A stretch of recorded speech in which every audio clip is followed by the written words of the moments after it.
Namo Phat. Thanks so much for joining me for our daily practice check-in. Listen, listen, listen.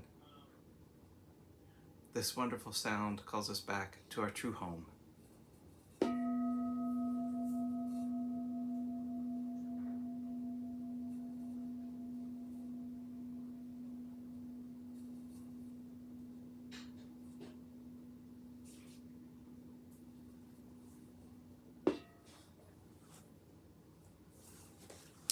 The fifth mindfulness training. Aware of the suffering caused by unmindful consumption, I vow to cultivate good health, both physical and mental, for myself, my family, and my society by practicing mindful eating, drinking, and consuming. I will ingest only items that preserve peace, well-being, and joy in my body, in my consciousness, and in the collective body and consciousness of my family and society.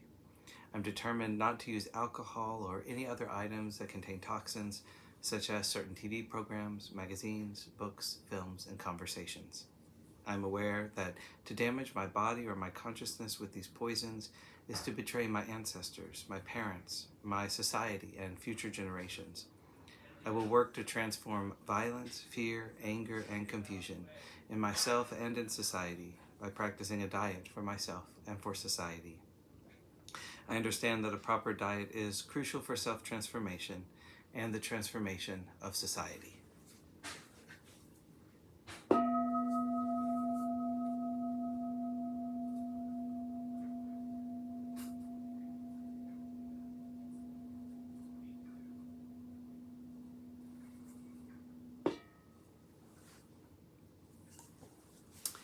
For our Dharma lessons, we're reading Taming the Monkey Mind, a guide to Pure Land practice by Buddhist scholar Cheng Wei-an and Dharma Master Suddhisukha.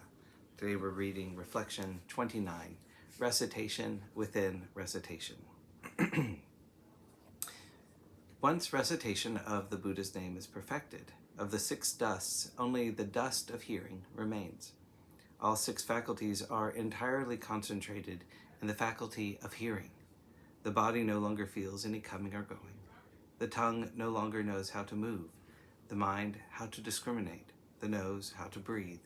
The eyes how to open and close. The 2 supreme methods of cultivation of the Bodhisattvas Avalokiteshvara and Mahastama are but one. Nothing is not round and perfect. This is because sense organ is sense object. Sense object is sense organ. And both organ and object are consciousness. The 18 elements are all gathered in one element. Although at the outset they do not penetrate one another, in time they will gradually do so. Usually, a clean, quiet corner should be selected for Buddha recitation, about 14 to 17 square feet in area.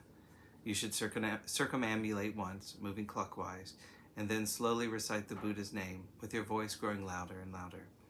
As you recite this way for 3 or more circumambulations, you will feel your mind and voice becoming clearer, feeling the universe, encircling the 10 directions, encompassing the whole Dharma realm.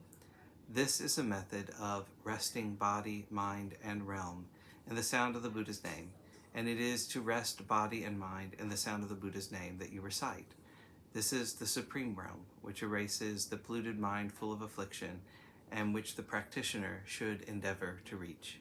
This method needs no further clarification.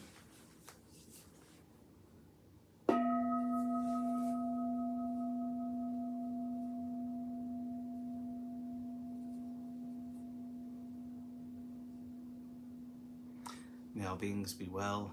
May all beings be happy. May all beings be peaceful. Namo Phat. Thanks so much for joining me today.